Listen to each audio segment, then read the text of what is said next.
भारत और अमेरिका के बीच व्यापार संबंधों को लेकर आज एक बड़ी खबर सामने आई है। आपको बता दें कि अमेरिका के पूर्व राष्ट्रपति और 2025 के समय डोनाल्ड ट्रंप ने संकेत दिया है। अमेरिका के मौजूदा जो राष्ट्रपति हैं डोनाल्ड ट्रंप, उन्होंने यह संकेत दिया है कि भारत पर लगने वाले टैरिफ की दर 20% से अधिक नहीं होगी। वास्तव में ट्रंप ने यह बात उस समय कही जब उन्होंने अमेरिका के कुछ अन्य साझेदार देशों पर आयात शुल्क बढ़ाने की नीति का बचाव किया। आपकी जानकारी के लिए यह भी बता दें कि ट्रंप ने कनाडा पर 35% टैरिफ लागू करने का ऐलान पहले ही कर दिया है, जबकि भारत जैसे देशों पर यह दर 15 से 20% के बीच रखने की बात उन्होंने स्पष्ट रूप से कही है। अब सवाल उठता है कि भारत के लिए यह कितना राहत भरा हो सकता है। दरअसल भारत और अमेरिका के बीच इस समय एक नई व्यापार डील पर मंथन चल रहा है। हालांकि इस डील में कृषि, डेयरी और ऑटोमोबाइल सेक्टर को लेकर मतभेद अभी भी बने हुए हैं। भारत चाहता है कि किसी भी व्यापार समझौते में देश की आंतरिक प्राथमिकताओं से समझौता ना किया जाए।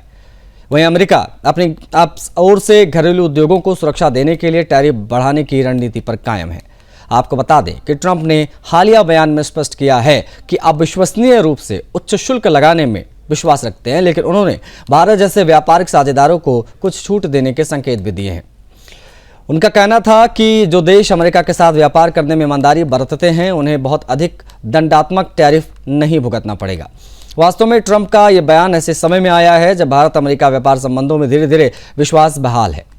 पिछले 2 वर्षों में भारत अमेरिका व्यापार घाटा भारत के पक्ष में रहा है। आपकी जानकारी के लिए यह भी बता दें कि वित्त वर्ष 22-23 में अमेरिका को भारत से 6.84 लाख करोड़ रुपए का निर्यात हुआ, जबकि इसी अवधि में भारत ने अमेरिका से 4.43 लाख करोड़ रुपए का आयात किया।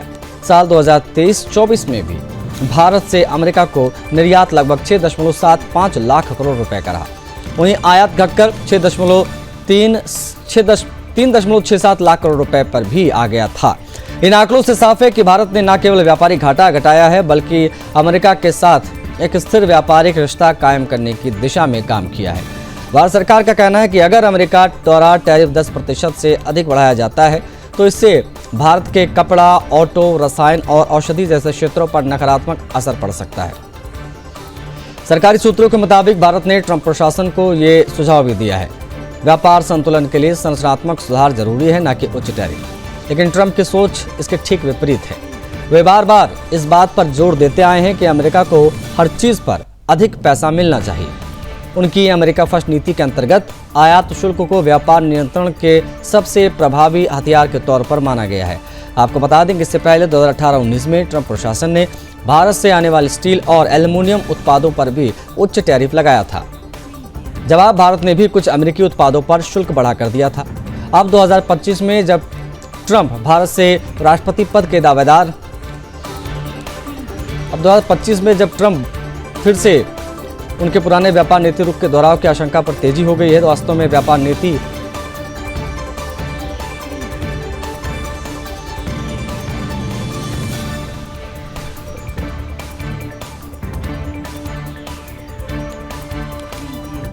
संयुक्त राष्ट्र HIV/AIDS कार्यक्रम ने कहा है कि यदि संयुक्त राज्य अमेरिका ने पीफेर द्वारा किया गया $4 अरब का वैश्विक HIV/AIDS सहायता फंड तुरंत बहाल नहीं किया तो अगले 5 वर्ष में 4 मिलियन से अधिक एड्स संबंधित मौतें और 6 मिलियन नए HIV संक्रमण हो सकते हैं। आपको बता दें कि इस अचानक वित्तीय कटौती ने कुछ ही महीनों में वैश्विक HIV नेटवर्क को सिस्टमिक शॉक से जकड़ दिया है। आपको बता दें UN एड्स की ताज़ा रिपोर्ट कहती है कि आपूर्ति श्रृंखलाएं बाधित हो गई हैं, स्वास्थ्य केंद्र बंद हुए हैं, कर्मचारियों की भारी कमी हुई है, HIV प्रिवेंशन और परीक्षण कार्यक्रम प्रभावित हुए हैं। हजारों क्लिनिकों ने अपनी सेवाएं या काम पूरी तरीके से बंद कर दिए हैं। वास्तव में यह संकट सिर्फ अफ्रीका तक सीमित नहीं है। निचले स्तरीय संक्रमण दर और मौतों में उल्लेखनीय गिरावट वे उलट सकती है। उदाहरण के तौर पर 2024 में एड्स संबंधित मौतें करीब 6.3 लाख रही हैं, जो 2004 के लगभग 2 मिलियन जबकि बहुत कम है। लेकिन ये रुकावट एक बार फिर से मौतों को बढ़ा सकती है। आपकी जानकारी के लिए भी बता दें कि विश्व एड्स के 2025 रिपोर्ट में अपाचित किया गया है कि जो जोखिम समूह LGBTQ+ सेक्स वर्कर्स और इंजेक्टिंग ड्रग उपयोगकर्ताओं का अपराधीकरण वैश्विक स्तर पर बढ़ा है। UNAIDS ने चेतावनी दी है कि अगर ये फंडिंग वैकल्पिक स्रोतों से नहीं भरी गई तो 2029 तक 6 मिलियन नए संक्रमण और 4 मिलियन से अधिक मौतें संभावित हैं। कुछ गरीब देश आंशिक रूप से अपने HIV बजट बढ़ा रहे हैं, लेकिन विश्लेषकों का कहना है कि प्रयास अमेरिकी सहायता की जगह नहीं ले सकते हैं। कोई समाधान नहीं है जो इस खालीपन को भर पाए। ये संदेश डॉक्टर्स विदाउट बॉर्डर्स के टॉम एल्वेन ने दिया है। वास्तव में USAID की कटौती से कुछ देशों में HIV दवाओं की आपूर्ति संकट में है, विशेष रूप से DR कांगो जैसी हिंसाग्रस्त जगहों में, जहां अब पीड़ितों की मदद के लिए PP किट नहीं मिल रही है। दवा की कमी से कुछ इलाकों में संक्रमण दोगुना हो सकता है। आपको बता दें, US राष्ट्रपति डोनाल्ड ट्रंप ने 20 जनवरी 2025 को एग्जीक्यूटिव ऑर्डर 1469 जारी किया। उसमें 90 दिन के लिए सभी विदेशी सहायता रोकी। आपको बता दें कि 28 जनवरी को कुछ मानवतावादी कार्यक्रमों पर रियायत मिली, पर व्यवहारिक कार्य जुलाई तक नहीं बहाल हुआ।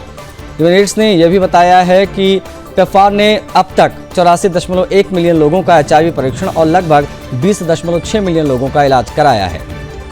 सभी खर्च पेफार द्वारा कवर किए गए थे। यही वह प्रोग्राम थे जिसे संयुक्त राष्ट्र ने लाइफलाइन कहा। हम चिंतित हैं। UN की एग्जीक्यूटिव डायरेक्टर विनी व्यानीमिया ने कहा कि उन्हें आशा है कि पेफार वेवेर जारी रहे ताकि रोकथाम और उपचार दोनों बने रहें। वास्तव में ऐसे समय में जब HIV पर एक नई उम्मीद है कि जील कंपनी की यस्तुगो नामक इंजेक्टेबल प्रेप जो हर 6 महीने में ली जाती है, FDA द्वारा जून 2025 में मंजूर हुई और क्लिनिकल ट्रायल्स में 100% प्रभाव दिखाई दिया, लेकिन इसका वार्षिक खर्च $28,218 करीब 24.5 लाख है और ये सिर्फ 120 गरीब देशों से ही जेनेरिक संस्करण के लिए लाइसेंस है। दक्षिण अमेरिका सहित कई क्षेत्रों में ये दवा जो है वो महंगी और अनुपलब्ध रहेगी।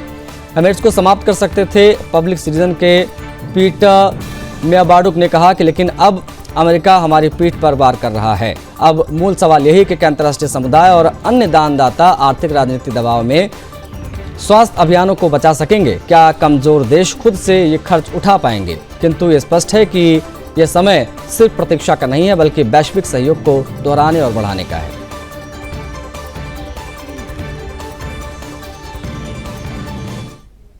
स्थान सना यमन, सबसे गंभीर और मानवीय चिंता से जुड़ी अंतर्राष्ट्रीय खबर यहां से सामने आई है। भारत की नागरिक और केरल की निवासी नर्स निमिषा प्रिया, जिन्हें यमन की राजधानी सना की सेंट्रल जेल में फांसी की सजा सुनाई गई, उनके 16 जुलाई 2025 को फांसी दिए जाने की अत्यधिक संभावित सूचना सामने आई है। आपको बता दें, हालांकि अब तक ये खबर आधिकारिक रूप से भारत सरकार या निमिषा प्रिया के परिवार की ओर से पुष्टि नहीं हुई है, लेकिन कई अंतर्राष्ट्रीय मीडिया रिपोर्ट और टीवी चैनलों ने यह दावा किया है कि यमनी प्रशासन ने 16 जुलाई को फांसी की तारीख तय कर दी है। वास्तव में यह मामला पिछले कई वर्षों से भारत सरकार, केरल सरकार और मानवाधिकार संगठनों के स्तर पर लगातार उठाया जा रहा है। निमिषा प्रिया पर जुलाई 2017 में एक यमनी नागरिक तलाल अब्दो बेहदी की हत्या का आरोप लगा था। उन पर यह भी आरोप था कि उन्होंने उसे नींद की दवा का इंजेक्शन दिया था ताकि अपना जब्त किया गया पासपोर्ट वापस ले सके, लेकिन उस इंजेक्शन की ओवरडोज से उसकी मौत हो गई। आपकी जानकारी के लिए भी बता दें कि 2018 में यमन की एक स्थानीय अदालत ने उन्हें दोषी ठहराया और मौत की सजा सुनाई थी। फिर 2020 में निचली अदालत के फैसले की पुष्टि हुई। 2023 के नवंबर महीने में यमन के सुप्रीम जुडिशियल काउंसिल ने उनकी अपील को खारिज कर दिया। हालांकि इस फैसले में ब्लड मनी यानी मृतक के परिजनों को मुआवजा देकर माफी पाने का विकल्प खुला छोड़ा गया। भारत की ओर से कई संगठन और नागरिकों ने सेवा निमिषा प्रिया एक्शन काउंसिल का गठन किया। इस काउंसिल ने यमन में काम कर रहे सैमुअल जेरोम भास्कर के माध्यम से बातचीत की कोशिशें की, लेकिन वर्तमान में इनकी कोई संपर्क उपलब्ध नहीं हो पाए। निमिषा की मां प्रेमा कुमारी पिछले वर्ष अप्रैल 2024 से ही सना में मौजूद हैं। वो सैमुअल के साथ रह रही हैं और बेटी को बचाने के लिए हर संभव प्रयास में जुटी हुई हैं।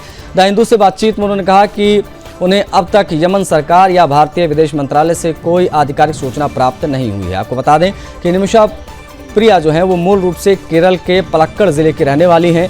2008 में आर्थिक कारणों से यमन आई थी, जहां उन्होंने कई अस्पतालों में बतौर नर्स कार्य किया। 2015 में उन्होंने वहां एक स्थानीय नागरिक मेहदी के साथ मिलकर अपना क्लिनिक शुरू किया था। परिवार के अनुसार जल्द ही पैसे के गबन और व्यावसायिक मतभेदों को लेकर दोनों के बीच तनाव बढ़ा। उसी के बाद ये दुर्भाग्यपूर्ण घटना घटी। वास्तव में यमन की राजधानी सना वर्तमान में हुती विद्रोहियों के नियंत्रण में है और वहां की कानूनी प्रक्रिया में पारदर्शिता व मानवीय अपीलों की गुंजाइश सीमित मानी जाती है। भारत सरकार की ओर से विदेश मंत्रालय ने कहा है कि वह लगातार इस मामले की निगरानी कर रहे हैं। स्थानीय प्रशासन के साथ बातचीत जारी है, लेकिन अब तक फांसी की तारीख पर कोई आधिकारिक प्रतिक्रिया सामने नहीं आई है। सेव निमिषा प्रिया अभियान से जुड़े सुप्रीम कोर्ट वकील सुभाष चंद्रन KR का कहना है कि हम कानूनी और कूटनीतिक दोनों माध्यमों से अंतिम प्रयास कर रहे हैं, लेकिन यमन जैसे देश में न्यायिक प्रक्रिया सीमित और धीमी है। आपकी जानकारी के लिए भी बताएं कि ब्लड मनी की रकम लगभग 1 करोड़ रुपए से अधिक बताई जा रही है, जिसे जुटाने का प्रयास कई सामाजिक संगठनों ने शुरू किया है, लेकिन अब तक कोई सहमति मृतक के परिवार की ओर नहीं मिली है। इस मामले में अब तक देश की निगाहें भारत सरकार के अंतिम कूटनीतिक पहल पर भी टिकी हैं, क्योंकि समय बेहद कम है और निर्णय जीवन मृत्यु का है। हम इस खबर पर लगातार नजर बनाए होंगे।